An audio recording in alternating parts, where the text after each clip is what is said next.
Վարքը եւ երեխայի ցանկությունը ուղիղ համեմատական է ծնողի առաջարկությանը։ Այսինքն կարող են փոխարինել այդ նույն մուլտֆիլմը, օրինակ, չգիտեմ, ինչ որ հետաքրքիր մանկական հենց այդ տարիքի երեխաների համար գրքերով։ Բոլոր տարիքում էլ բաց թողումը ծնողների կողմից բերում է զանազան խնդիրների։ Սկսում են շփվել արհեստական բանականության հետ։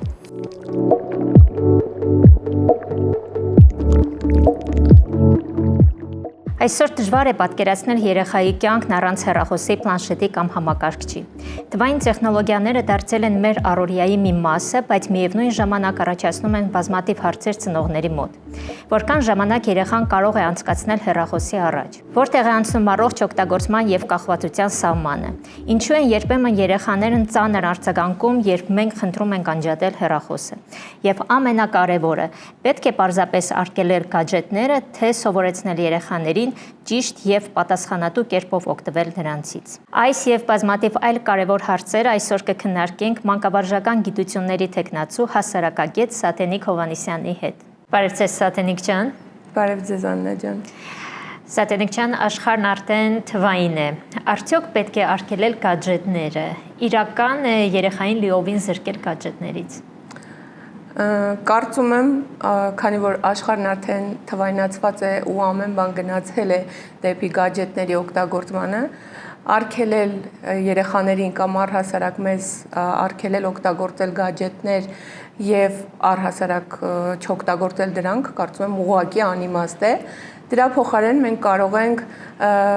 սահմանափակել օգտագործման ձևը, ժամանակը ու կարողանանք ավելի հստակ սահմաններ դնել, թե ինչպես օգտագործել, օրական ինչքան ժամ օգտագործել եւ ինչ նպատակով օգտագործել։ Իսկ ինչի համար են պետք այդ սահմանները։ Այսինքն ինչ նախնդիր է, եթե երեխան սահման չունի ու ասենք օգտագործում է 5 ժամ կամ 10 ժամ։ Իրականում ամեն բան շատ ավելի բարդ է նման տեսանկյունից նայելիս։ Ամեն ինչի շատ օգտագործումն է, միայն գadgetների մասով չասենք, բերում է զանազան բարդությունների, բայց եթե մենք խոսում ենք գadgetների մասին, եթե մենք հիմա մասնավորապես պրոյեկտենք երեխաներին, իրականում շատ բարդ է ու շատ դժվար է երեխաների հետ գալ համաձայնության, եթե չկան հստակ կանոններ, չեն սահմանվել հստակ կանոններ, այդ ամենը ավելի ոչ ագրեսիվ եւ ոչ կոնֆլիկտային հաղթահարելու համար։ Շատ վատ է, եթե երեխաները օրական ձեր նշած ժամանակով օգտվում են եւ ես կասեի շահագործում են իրենց առողջությունը անցկացնելով գadgetների հետ եւ գadgetների առաջ, դրան շատ հատուկ ուշադրություն պետք է դարձնի ծնողը, ուսուցիչը, ծնողը, դայակը, ով որ զբաղվում է երեխայով, նայած տարիքի եւ վարքի երեխա։ Տեսեք, մի հարցի մոտ առաջացավ, քանի ես լսում էի։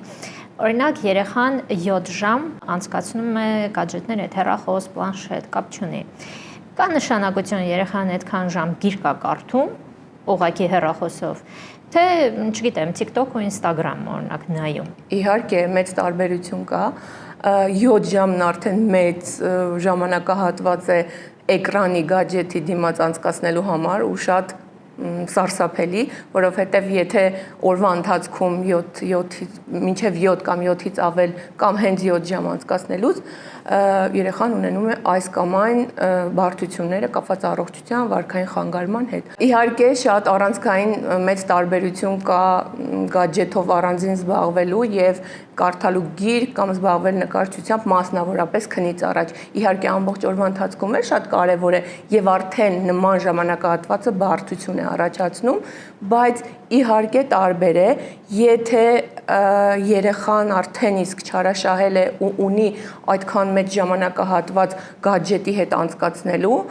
այստեղ պետք է հստակ ոչ միայն ծնողական մոտեցում լինի, այլ նաև մասնագետի հետ պետք է աշխատել, այսինքն ծնողը պետք է գա այն կետին, որ դիմի համապատասխան մասնագետի, որպեսզի միասին մշակեն մեթոդներ եւ տան համապատասխան լուծում տվյալ խնդրին։ Տեսեք, ինչքան ես հասկանում եմ, խնդիրը նրա մեջ է, որ երեխայի մոտ կախվածություն է առաջանում արդեն այդ գadgetներից։ Որ պահին ծնողը պետք է հասկանա, որ անցել է երեխան այդ առողջ սահման սահմանը ու դա արդեն կախվածությունը ու պետք է ինչ-որ ձևով փորձել լուծել այդ խնդիրը, օգնել երեխային։ Այստեղ շատ ավելի հիմնարար է մոտեցումը, մենք պետք է գնանք սկիզբ, երբ երեխան դեռ վաղ մանկական տարիքից չի ունենում վերահսկողություն, այսինքն եթե մենք գիտական ու մասնագիտական մասով մոտեցում այս պահին ցուցաբերենք այս խնդրին, մինչև 2 տարեկան երեխային իսպառ բացակայում ենք մոտենալը եւ գործ ունենալը գadget-ի հետ, այսինքն միայն մի պարագայում կարելի է դիտարկել օգտագործումը, երբ որ երեխան հեռավար կերպով պետք է շփվի իր հարազատի հետ, ով գտնվում է այլ երկրում եւ հեռու է։ Եթե այդ տեսանկյունից նայենք, եթե վաղ մանկական տարիքից չի եղել վերահսկողություն եւ մենք հասել ենք արդեն 7, 8, 9, 10 տարեկան շրջանում եւ նոր ենք հասկանում, որ արդեն ամեն բան ավարտված է եւ մենք ունենք խնդիր, այստեղ պետք է հստակ մոտեցումներ լինեն, ծնողը առաջինը պետք է վարքը դիտարկի իր երեխայի, հասկանա արդյոք վարքային խանգարումը գadget-ից է, եթե այո, օրական շատ երկար ժամանակ նա անցկացնում է, նա կունենա կոնֆլիկտներ ծնողի հետ եւ շրջապատի հետ, կունենա քնի խանգարում, վարքային տատանումներ, տրամադրության անկումներ, սնուցման թերսնուցում, այսինքն սննդի հանդեպ կլինի անուշադիր եւ այլն, զանազան խնդիրներ կարող են առաջանալ, բայց նորից եմ կրկնում, ծնողը ամեն նման քայլից առաջ պետք է խորքային մոտեցում ցուցաբերի, հասկանալու համար, թե որտեղ է բաց թողել եւ որտեղից պետք է սկսել։ Հիմա տեսեք, մենք խոսում ենք երեխաների կախվածությունից, որ երեխաները անընդհատ հեռախոսով են եւ այլն։ Բայց ոնց լինել հենց ծնողների հետ, որովհետև մենք այսօր տեսնում ենք փաստացի, որ օրինակ դուք ասեցիք մինչև 2 տարեկան երեխաները, երբ ծնողները օրինակ, կերակրելու ժամանակ, որ երեխան հանգիստ նստի, ինչ են անում, հեռախոսները տալիս են, մուլտֆիլմեր են ցույց տալիս։ Դա նույն ձև ազդում է երեխայի վրա, այսինքն կարող են փոխարինել այդ նույն մուլտֆիլմը, օրինակ, չգիտեմ, ինչ որ հետաքրքիր մանկական հենց այդ տարիքի երեխաների համար գրքերով։ Երևի դե կան հիմա այդ ձև գրքեր, բայց հիմնականում մենք տեսնում ենք, որ ծնողները հենց մուլտֆիլմեր են ցույց տալիս։ Այո, դուք շատ ճիշտ եք եւ ձեր նկատառումը հաստատ ժամանակակից ծնողավարման բաղկացուցիչ մասն է։ Ամենահեշտ տարբերակն է Աննա ջան իրականում հրամցնել հեռախոս, գadget եւ ստիպել չէ առաջարկել երեխային նայել մուլտֆիլմ, նայել ինչ-որ շորտսեր, մեր շատ հայտնի կարճ հոլովակները, որոնք էլի չափազանց վտանգավոր են երեխայի ուղեղի համար։ Դրանք բավականին բարդ թե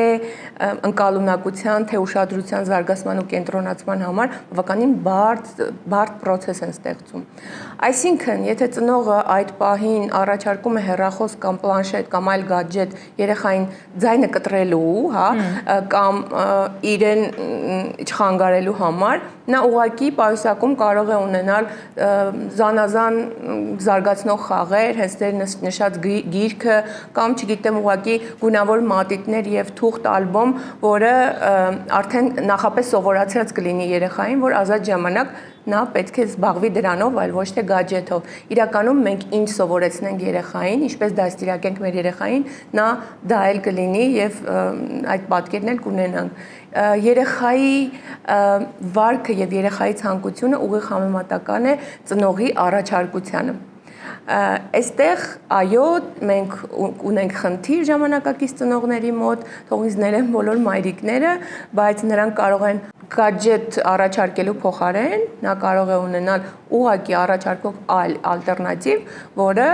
համ իր շահերից կբխի, համ երեխայի առողջության ու առհասարակ երեխան հետագայում, ապագայում շնորհակալություն կասի իրեն։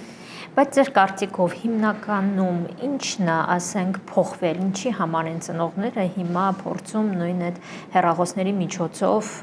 ասենք, երեխաներին հանգստացնել։ Այսինքն, չգիտեմ, հիմա ավելի շատ աշխատում են, զբաղված են, ժամանակ չունեն ու ավելի հեշտ է այդ հեռախոսը տալ ու գնալ իրենց գործերով, թե ինչն է փոխվել։ Տեսեք, ժամանակներն են իրականում փոխվել, եթե մենք հիշենք իմ ժամանակները կամ ձեր, մենք չենք ունեցել այն առաջարկը մեր ծնողներից, որն ունեն այսօրվա ծնողները իրենց երեխաներին։ Այո, եկել են նոր ժամանակներ, նոր տեխնոլոգիական լուծումներ, նոր տեխնոլոգիական առաջարկներ, որոնք ոչ մի աղերս չունեն մեր մանկության տեխնոլոգիաների, որովհետև մենք այս ժամանակ մաքսիմում հեռուստացույցով, վիդեոյով սահմանափակվում ենք։ Դրա համար ավելի հեշտ է ծնողներին դա տրվում։ Այսինքն ծնողը չմտածելով ապագա հետագա խնդիրների մասին, միանգամից արագ լուծում է գտնում եւ առաջարկում է գadget-ը որպես տվյալ պահի լուծում, որը իրականում արդեն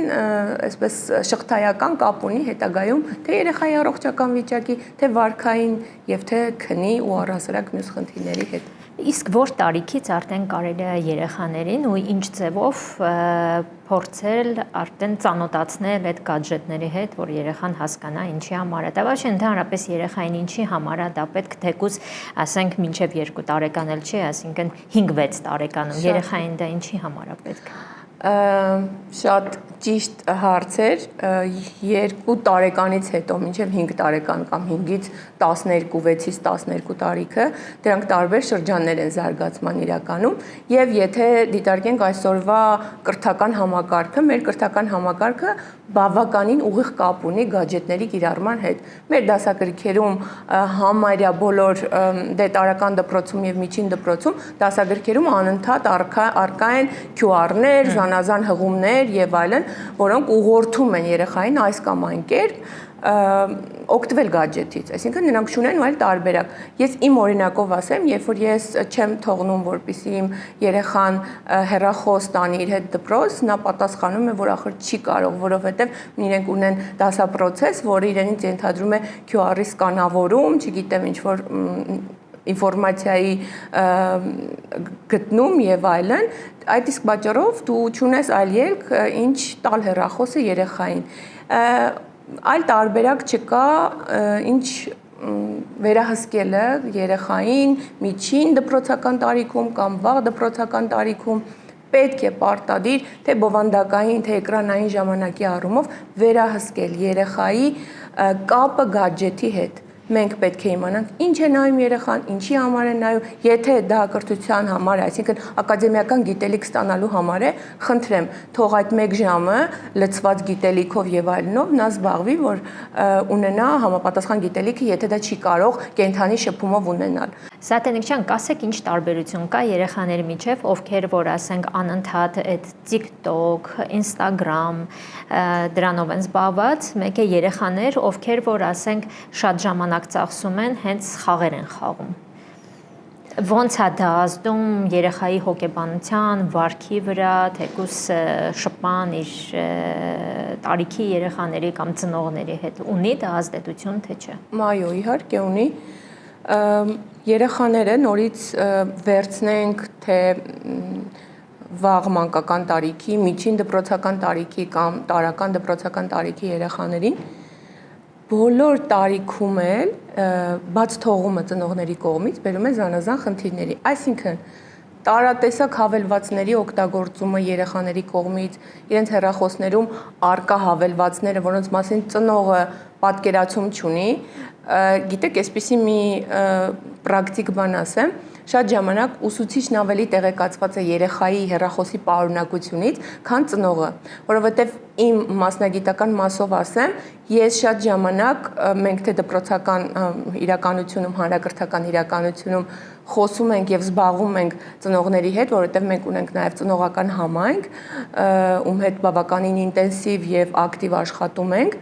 Մենք կարող ենք, ես օրինակ կարող եմ երեխային այնպիսի տեղեկատվություն, ծնողին այնպիսի տեղեկատվություն տալ իր երեխայի մասին, որ ինքը պատկերացում չունենա։ Մի կողմից չեմ մեղադրում, որովհետև ծնողները ակտիվ աշխատում են առավոտվանից մինչև երեկո, հետո հոգնած եւ այլն, բայց այստեղ մենք ունենք բավականին մեծ խնդիր ծնողի բաց թողում։ Եթե ձեր նշած հավելվածների ակտիվ օգտագործումը, հենց նույն scrolling-ը չի վերահսկվում ծնողի կողմից եւ էլի եմ կրկնում բովանդակությունը չի վերահսկվում ծնողի կողմից, Ծնողը պետք է իմանա ինչ է նայում իր երեխան համացանցում, մշտապես պետք է տեղեկացված լինի ամեն առումով։ Եթե չի ուզում անընդհատ ոստիկանի դերում լինի, մենք փառք Աստծո այսօրվա բավականին շատ առաջարկների մեջ ծրագրեր գոյություն ունեն, էլի ժամանակակից ակտիվ տեխնոլոգիան օգտագործենք մեր բարօրության համար, կարող են օգտագործել զանազան ծրագրեր կանխելու համար իրենց երեխայի էկրանային ժամանակը, արգելափակելու հեռախոսը, ուղղակի անջատելով հեռախոսը։ Նման պարագայում, այս պարագայում երեխան շատ հանգիստ է տանում այդ փաստը, արգելափակումը, որովհետև համակարգի կողմից է տեղի ունենում եւ գիտակցում է, որ ծնողը այստեղ դեր չունի։ Այսինքն ծնողն է կիրառել այդ համակարգը, բայց երեխան հասկանում է, որ համակարգն արգելեց, հասկացավ, որ ինքը երկար ժամանակ անցկացրեց եւ արգելեց։ Նման խնդիրների առաջ արդեն կանգնած լինելով, ծնողը պետք է հստակ գիտակցի, թե ինչ խնդիր է առաջացնում չարաշահումը երեխայի մոտ, ունի քնի խանգարում, վարքային խանգարումը հենց ուղիղ կապ ունի տվյալ հավելվածների կամ համացանցի շահագործման հետ, այսինքն այստեղ նորից վերադառնում եմ ծնողի հստակ ուշադրությանը իր երեխայի առողջական վիճակին։ Տեսեք, մենք անդադ խոսում ենք նրանից, որ ծնողը պետք է վերահսկի երեխայի օգտագործումը հեռախոսների, չգիտեմ, պլանշետների եւ այլն, ինչ որ արգելափակի ժամանակը օգտագործելու, հա, բայց միևնույն ժամանակ մենք տեսնում ենք, որ շատ ծնողներ նույն ձև ունեն բացարձակ կարելի ասել կախվածություն այդ նույն հավելվածներից եւ այլն, այսինքն ոնց կարող է ծնողը, որ ամբողջ օրը նույն ձև, ասենք, չել շփվում հիմնականում իր երեխաների հետ, բայց միևնույն ժամանակ արգելում է երեխային օգտվել նույն հեռախոսից, պլանշետից, չգիտեմ, համակարգչից եւ այլն։ Այսինքն ոնց այդ դեպքում երեխան բնականաբար կասի, եթե քեզ կարելի է, ինչու ինձ չի կարելի։ Այսինքն ինչա ծնողը պատասխանելու, որ դու երեխա ես դրա համար։ Տեսեք, դուք շատ ճիշտ նկատառում արեցիք, ամբողջացնեմ ձեր ասացի միտքը եւ անդրադառնամ, երեխան կրկնում է ոչ թե մեր ասածը, այլ կրկնում է մեր վարքը։ Եթե մենք նրան խորհուրդ ենք տալիս կամ դնում ենք կանոններ ու սահմաններ նրա առաջ, պետք է որոշակիորեն համաձայնության գալ, այսինքն մեր վարքը եւ եթե ուղիղ կապ ունի, օրինակ, չգիտեմ, նման կանոնի օգտագործումը իր վարքի հետ, պետք է համապատասխանեցնել։ Մեր պարագայում, մեր հարցի պարագայում պետք է այնպես անել, որպեսզի ծնողը սահմանափակի ինքն իր համացանցային տիրույթում լինելիության ժամանակը եւս։ Այսինքն, եթե նա անընդհատ հորդորում է երեխային քիչ ժամանակ անցկացնել, կոնֆլիկտների առաջ են կանգնում, դա հիմնարար կոնֆլիկտի պատճառ կարող է լինել եւ է մեզ համար, որտեվ ես էլ եմ ծնող եւ ես իմ տեսանկյունից կարող եմ ասել, որ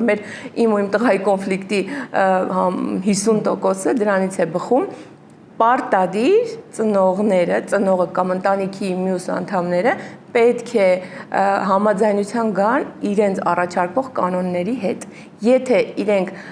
դաստիարակում են երեխային այս կամ այն մեթոդով կամ հորդորում են անել այս կամ այն գործողությունը, նրանք եւս պետք է որոշակիորեն պահպանեն։ Ոչ թե ասեն դու երեխա ես, ես մեծ եմ եւ այլն, այսինքն եթե երեխան ձեր նշած տարբերակով տեսնում է ծնողը անընդհատ սկրոլ է անում եւ այլն, նա նույնպես կարող է նույնը կրկնել, ինչպես նաեւ ուզում եմ ընդգծել եւս մեկ փաստ, կարելի է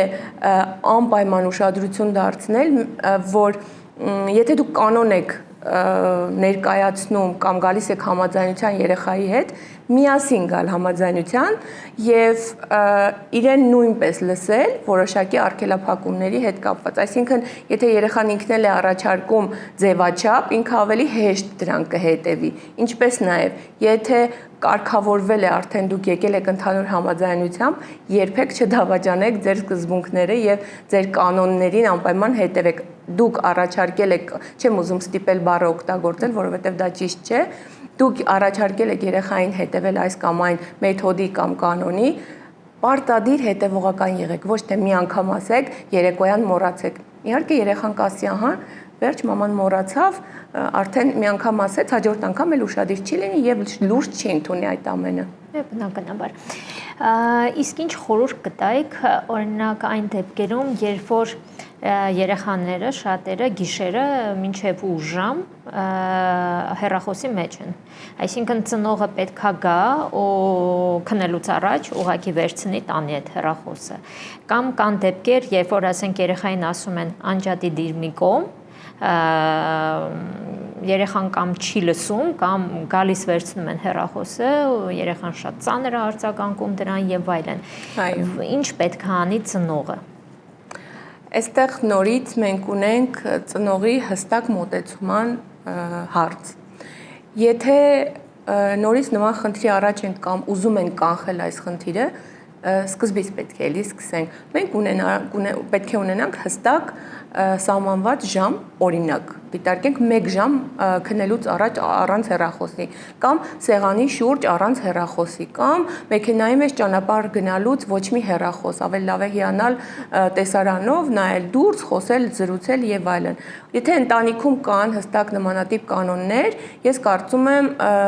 խնդիրը ավելի հեշտ լուծում կստանա։ Իսկ նշված տարբերակով գալ խլել վերցնել ու միանգամից դոֆամինը, որը դրանից առաջ արտադրվել է երեխայի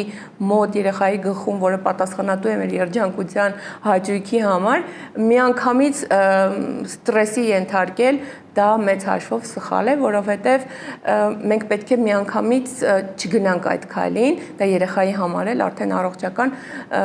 խնդրի պատճառ կարող է հանդիսանալ։ Պատասխանատվություն պետք է ունենանք այդ հորմոնը կայուն պահելու այլ առաջարկվող տարբերակներով, չգիտեմ, ակտիվ սեղանային խաղեր, առաջարկվող այլ զբաղմունքներ, որը կբերի երեխային նույն ինտենսիվությամբ, նույն երջանկությամբ զբաղվելու դրանով։ Իսկ ինչ մնում է երկար ժամանակ քնելուց առաջ էկրանային ժամանակին տրամադրելու, դա կատեգորիկ արգելվում է նրա համար, որ կունենանք ոչ հստակ եւ առողջ քուն, որի արդյունքում կունենանք զանազան խնդիրներ, առողջական արդեն խնդիրներ, հաջորդ օրվա հետ կապված ոչ պրոդուկտիվություն եւ այսպիսի մի բան կա, երբ որ ուղեղը տեսնում է կապույտ լույսը էկրանի, նա չի հասկանում, որ դեռ գիշեր է եւ անընդհատ երկարացնում են process-ը, որը արդեն գնում է դեպի քնի։ Օրինակ, եթե դիտարկենք 22:00-ին պետք է քներ երեխան, երկարացնում է քնելու ընթացքը եւ արդեն ժամեր է տևում։ Երևի մենք էլ ենք բախվել այդ խնդրին, որ նայում ենք որևէ հաղորդում կամ նայում ենք այս կամ այն հավելվածով, մենք կորցնում ենք այդ ժամանակը։ Մենք պետք է հստակ ունենանք, թե ինչի համար ենք, այսինքն օրգանիկ բնական օգտագործումն ինչի համար է էկրանների եւ արեստացին ինչի համար է, դրանք տարբեր բաներ են։ Իսկ քնելուց ինչ կան ժամ առաջ արդեն ոչ մի գadgetներ օգտագործել չի կարելի։ Ցանկալի է որ ազդեցություն չունենա արդեն լիարժեք առողջ քնի վրա։ Ցանկալի է 1-ից 1.5 ժամ առաջ արդեն արգելել եւ ննջասենյակից դուրս անել ցանկացած էկրան։ Այսինքն մինչև քնելը այդ process-ը պետք է տեղի ունենա եւ չպետք է լինի ոչ հավելվածի ձայն, ոչ որևէ հուշում, որ հեռախոս կա շրջակայքում, անջատել բոլոր հավելվածների ձայները, ծանուցումները եւ այլն։ Հիմա տեսեք, մենք անդադ խոսում ենք ծնողների սխալներից, երևի դուք էլ նկատել եք, որ հիմա ի տարբերություն օրինակ, չգիտեմ, 20 տարի առաջ, հիմա բակերում գրեթե մենք չենք տեսնում երեխաներ, ովքեր ակտիվ ինչ-որ խաղերով են զբաղված, ու նույնիսկ եթե մենք տեսնում ենք, որ հավաքվում են մի քանի հոգի, նույնը վերաբերվում է երևի դուք ավելի հստակ ասեք դպրոցում, հա, ասենք դասամիջոցների ժամանակ, այսինքն չկա ոչ մի ակտիվ խաղ, չկա շփում, հա, ու հիմնականում եթե նույնիսկ հավաքվում են, էլի ինչ-որ, չգիտեմ, հեռախոսներում են, դա ինչից է գալիս էլի։ Բակային խաղերի եւ կենթանի շփման պակասումը էլի դարի խնդիրներից է, եթե շատ ավելի հեռու հետ գնանք, մի քանի տասնյակ տարիներ առաջ մենք պատկերացում չունեինք դրանց մասին եւ մեր սիրելի բարի գիշերներն ու մի քանի շոուերի ժամին էինք տնից դրսից գալիս տուն։ Հիմա տներ կան, որ առհասարակ բացարձակ հեռուստացույցեր չի միանում, ամեն մեկը անհատապես ունեն իրենց օգտագործման իրը, գadget-ը եւ այլն։ Կարծում եմ էլի համաձայնությունն է եւ կենթանի շփման պակասը, որը չի առաջարկվում աշակերտին, երեխային։ Նորից վերադառնամ երևի մասնագիտական մասով բնորոշումներ տալուն։ Դպրոցում մենք անընդհատ հորդորում ենք իջնել բակ, խաղալ միմյանց հետ, կամ չգիտեմ, միասին գնալ խանութ, գնալ բուֆետ, անցկացնել բնական շփման ժամանակ, ոչ թե ինչպես որ տանն են կամ այլ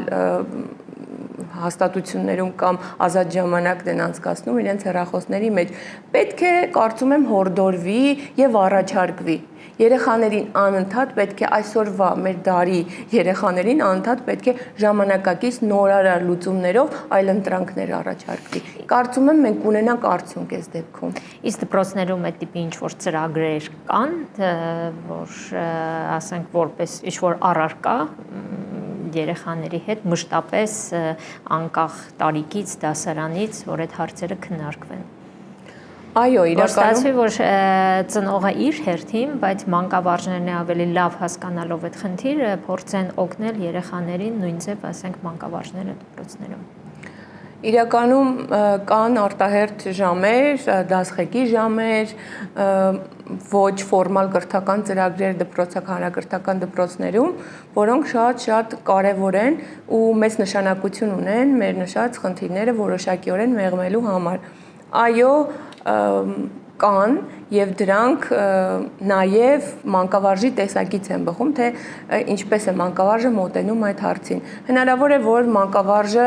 չուզենա ուղակի խորհուրդ տալ եւ այլն, ուղակի պրակտիկ որևէ բան չկիրառի կամ չուզենա ուղիղ կոնտակտի մեջ գտնվի աշակերտի հետ, նրանք ավելի շատ գործնական բաներ չկիրառեն ու ուղիղ թեորիա անեն, բայց ես կարծում եմ, որ պետք է դպրոցներում ինչքան էլ որ արկա են այդ առարկաները, մենք ունենք նաև խմբակներ այսօր, որոնք էլի տալիս են մեծ հնարավորություններ երեխաներին վիրտուալից կտրվելու եւ ավելի կենթանի շփումներով կամ ավելի հետաքրքիր նախագծերին մասնակցելով անցկացնել իրենց ժամանակը պրոդուկտիվ եւ հոգուտ իրենց ու իրենց առողջության ու իրենց գիտելիքի։ Եվ ես կարծում եմ, որ պետք է մանկավարժը ամեն առարկա դասավանդող, ես չեմ ուզում առանձնացնել որևէ առարկա, ցանկացած մանկավարժ պետք է իր պարտքը համարի այսօր հանրակրթության ոլորտում տալու խորհուրդներ, հորդորելու աշակերտին, առաջարկելու որևէ, չգիտեմ, գործընթացներ կամ առաջարկներ անելու, դուրս գալ վիրտուալ կյանքից եւ ավելի գունավոր եւ ավելի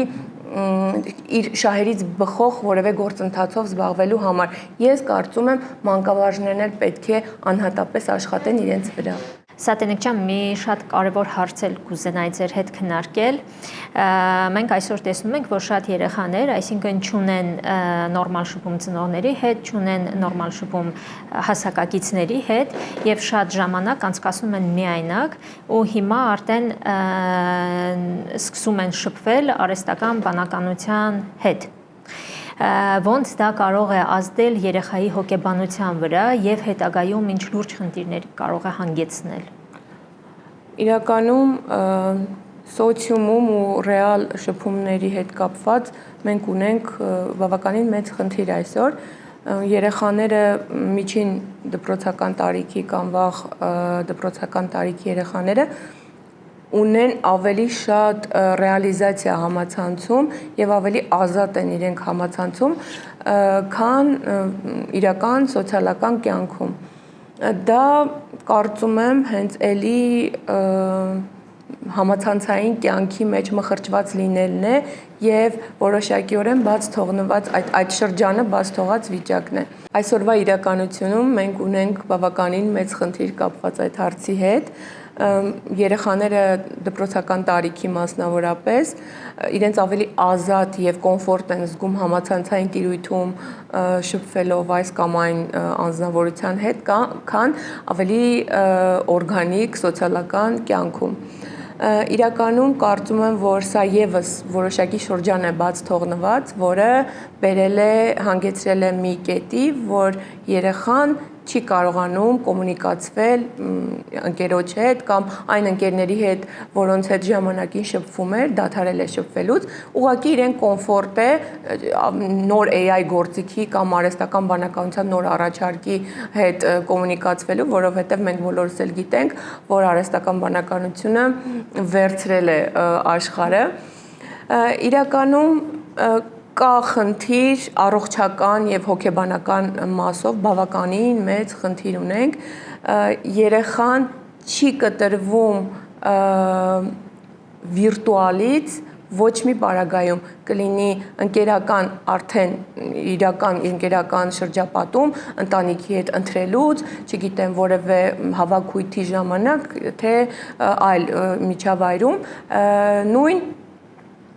օրինակն է, երբ որ առանց հեռախոսի կամ առանց որևէ էկրանի չեն ուտում երեխաները հիմա։ Նույնն էլ, եթե երեխան շփվում է ընկերոջ հետ կամ այլ միջավայրում է, ինքը անընդհատ աչքը հեռախոսին է։ Այդ ֆաբինգի երևույթն է, որը անընդհատ ուշադրության շեղումն է։ Ինչպես նաև դա հենց այն նույն շորտսերի արդյունքն է, որը անդադ շեղում է ուշադրությունը, մաքսիմալ 10 վայրկյան է պահում ուշադրությունը իրական կյանքի հետ։ Նա միանգամից ուզում է մխրճվել վիրտուալ իրականություն։ Դա կարող է շատ հստակ վարքային խանգարումների հիմք հանդիսանալ։ Հոգեբանականն էլ արդեն մեկ այլ խնդիր է իրենց ներկայացնում։ Դե տեսեք, մենք էլ իրականում շփում ենք նույն այդ չաթերում, հա, թե աշխատանքի առումով, հիմնականում աշխատանքի առումով, գիտենք, որ նույն ձև մեծերն էլ ինչ որ հարցեր են քննարկում աշխատանքային եւ նույնիսկ ես գիտեմ մարդիկ ոչ աշխատանքային հարցեր քննարկում են ChatGPT-ի եւ նմանատիպ հարթակներում ու մենք գիտենք, որ ինչ էլ մենք անենք, նույնիսկ եթե սխալ ինչ որ կարծիք ունենք, սխալ միտք ունենք կամ սխալ պահվածք ունենք, մեկը արհեստական բանականությունը մեզ գովելու է ու ասի, որ ամեն ինչ ճիշտ ենք անում։ Բայց երեխայի պարագայում, հատկապես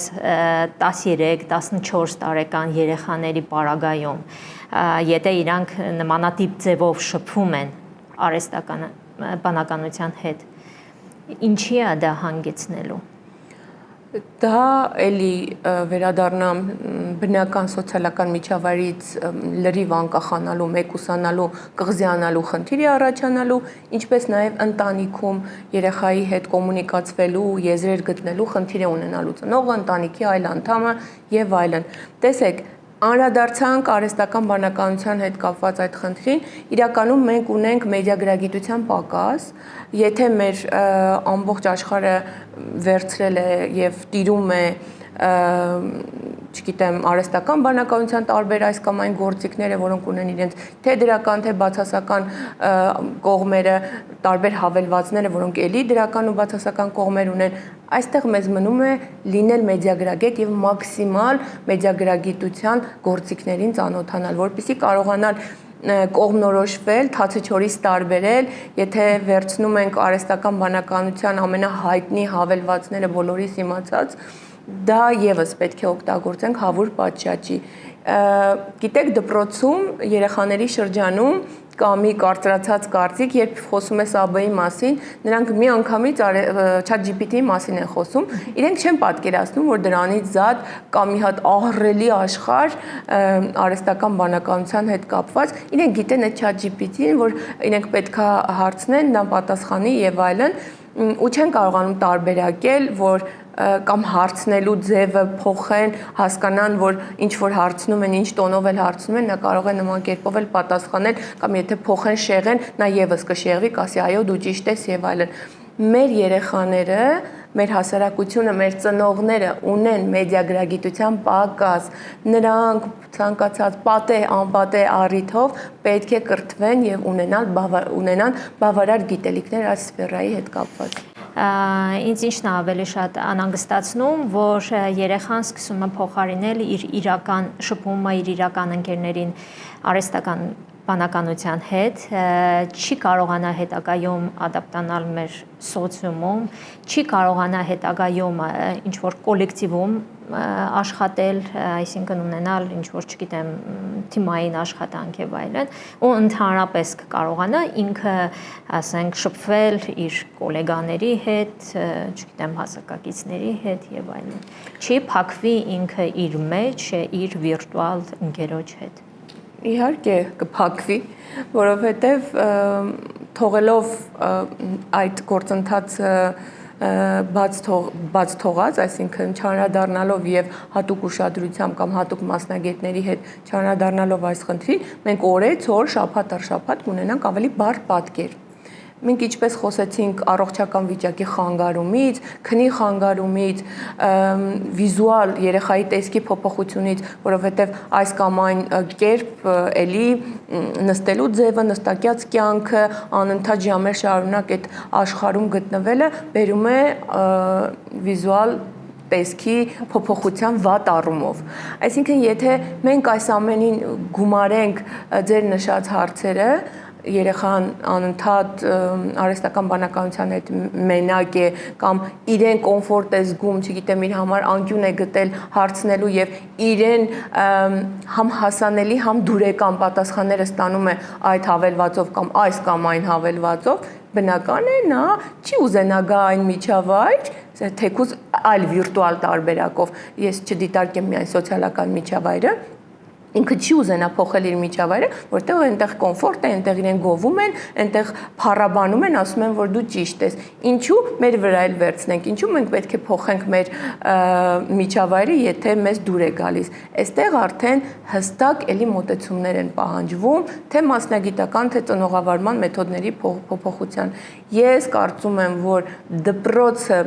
ծնողական համայնքը, ուսուցչական համայնքը, տարբեր մասնագիտական խմբակները եւ այլն բոլորով միասին մեկ համայնք կազմելով, ում հետ որ անընդհատ շփման մեջ է գոնե կենթանի շփման մեջ է երեխան, կունենանք ցանկալի արդյունք։ Մենք բոլորս պետք է միահամուռ հստակ կերպով գնանք դեպի այն, որ երեխան ունենա սոցիալական միջավայրում շատ ավելի շատ կամ գոնե բալանսավորված ժամանակի անցկացում, քան առաջ էր, քան մեկ շաբաթ առաջ էր, քան առհասարակ պետք է լինի։ Մենք արդեն ասեցինք, որ աշխարհը դարձել է թվային, բայց մեր կրթական համակարգը ինքը հետ չի մնացել։ Չի ստացվում, որ երեխաները ավելի շատ են տիրապետում այդ ամեն ինչին, քան նույն ուսուցիչները, ու այդ դեպքում ոնց ենք մենք խոսում նրա մասին, որ ասենք դպրոցում պետք է երեխային բացատրեն, ինչ-որ օգնեն ճիշտ ձևով վարվել այդ ամեն ինչի հետ, եթե նույն մեր ուսուցիչները, այսինքն պատրաստում են դպրոցում ուսուցիչներին այդ ուղղությամբ, որ իրանք էլ կարողանան արդեն ճիշտ ձևով բացատրել, դասավանդել երեխաներին։ Տեսեք, մենք հետ չենք մեր կրթական համակարգում եղել են թարմացումներ ու բարբերաբար տեղի են ունենում, ուսուցիչները եւս անընդհատ վերապատրաստվում են, փորձում են կրթական համակարգը փորձում է ուսուցիչներին ձեռքը զարկերակին պահել եւ բավականաչափ ստացվում է, օրինակ վերցնենք թե հասարակագիտություն առարկայի, թե թվային գրագիտության առարկայի մեջ բավականին մեծ չափականակով անդրադարձ կա մեդիագրագիտության եւ ինչպես տարբերակել վիրտուալը ոչ վիրտուալից, արդյոք պետք է երեխան կամ անձը ունենա բավականաչափ գիտելիքներ այսօրվա դարաշրջանում տարբերակի իրականը ոչ իրականից եւ այլն։ Շատ հստակ ու շատ լավ կերպով դասագրքերում, ես կարող եմ ասել շատ ուրախալի փաստ, որ դասագրքերում շատ գեղեցիկ կերպով մատուցվում է նման ինֆորմացիան եւ քանի որ ուսուցիչները մեր ժամանակներում շատ ավելի շատ են թե ինքնակրթվում, թե վերապատրաստվում, մենք ունենք բավականին պատրաստ ուսուցիչներ, ովքեր կարողանում են թե աշակերտների հարցերին հստակ պատասխանել, թե աշակերտներին տալ այդ մասով բավարար գիտելիքներ։ Այո, մենք հանրակրթության ոլորտով բավականին հստակ ու երեխաների պահանջներին զուգահեռ գնում ենք առաջ։ Սատենիկ ջան, եւ վերջում արդեն հաշվի առնելով այն բոլոր հարցերը, որ մենք քննարկեցինք, ինչ խորհուրդ կտայիք ծնողներին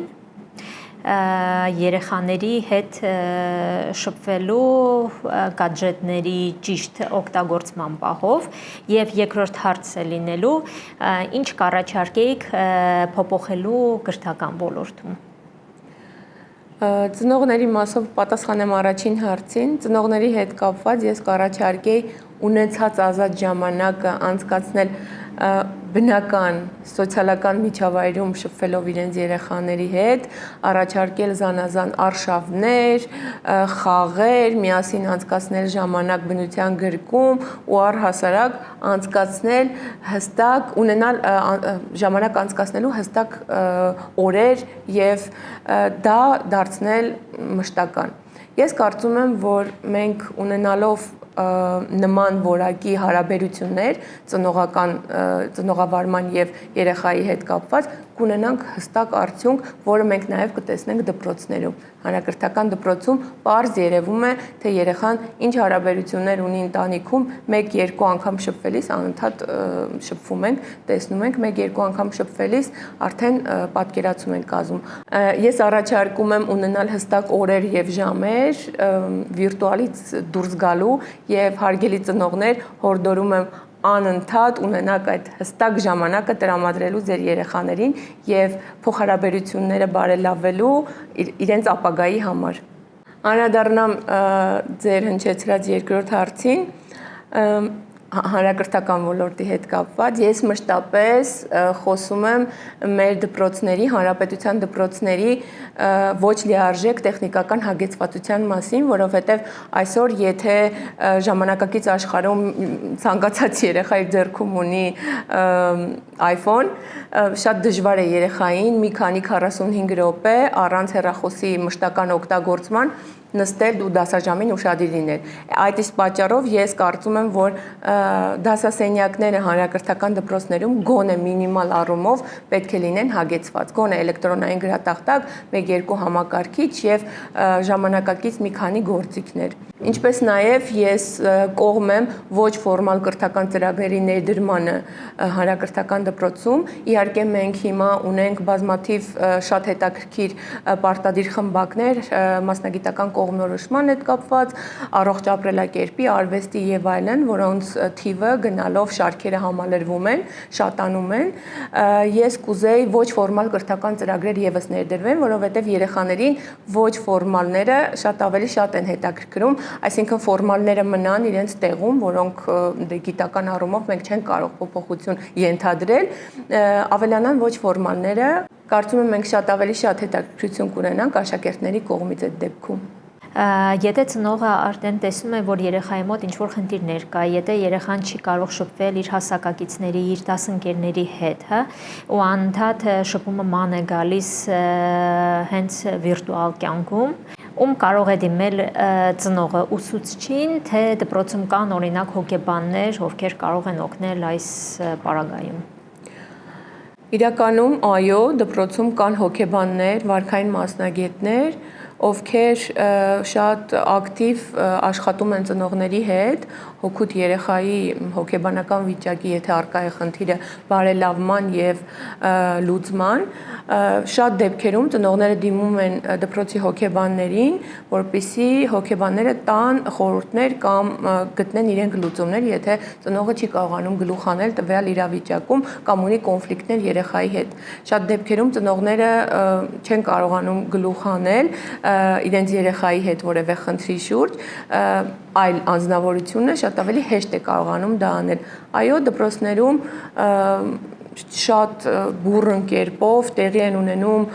թե դասընթացներ, շատ ակտիվ քննարկումներ, հոգեբանը աշխատում է նաև ուսուցչական համայնքի հետ, ծնողական համայնքի հետ, աշակերտական համայնքի հետ, ժամանակ առ ժամանակ սեմինարներ են տեղի ունենում, քննարկումներ, հարց ու պատասխաններ եւ հոգեբանը միշտ բաց է պատասխանելու աշակերտների թե աշակերտների թե ծնողներին հարցերին։ Ես կարծում եմ, որ այդ հաստիքը շատ կարևոր եւ առանցքային նշանակություն ունեցող հաստիկ է մեր հանրակրթական ուսումնական հաստատություններում եւ վերահսկվում է համապատասխան մարմինների կողմից աշխատանքը ու ունենալով փորձ եւ փորձի արդյունքում կարող եմ կարծիք հայտնել, որ բավականին ինտենսիվ ու լավ կերպով հոգեբանները կատարում են իրենց վրա դրված աշխատանքը։ Այսօրվա զրույցից կարծում եմ ամենակարևոր միտքն այն է, որ խնդիրը ոչ թե գադջետներն են, այլ թե ինչպես ենք մենք սովորեցնում երեխաներին օգտվել դրանցից։ Արգելքները միայնակ չեն լուծում այս խնդիրը, իսկ առողջ սահմանները, բաց հաղորդակցությունը եւ ծնողների անձնական օրինակը կարող են ձևավորել ճիշտ թվային մշակույթ։ Շնորհակալություն Սատենիկ, որ այսօր մեզ հետ էիք։ Իսկ դուք հետևեք մեզ մեր սոցիալական մեդիա հարթակներում եւ կհանդիպենք Insula Medical Podcast-ի հաջորդ էպիզոդում։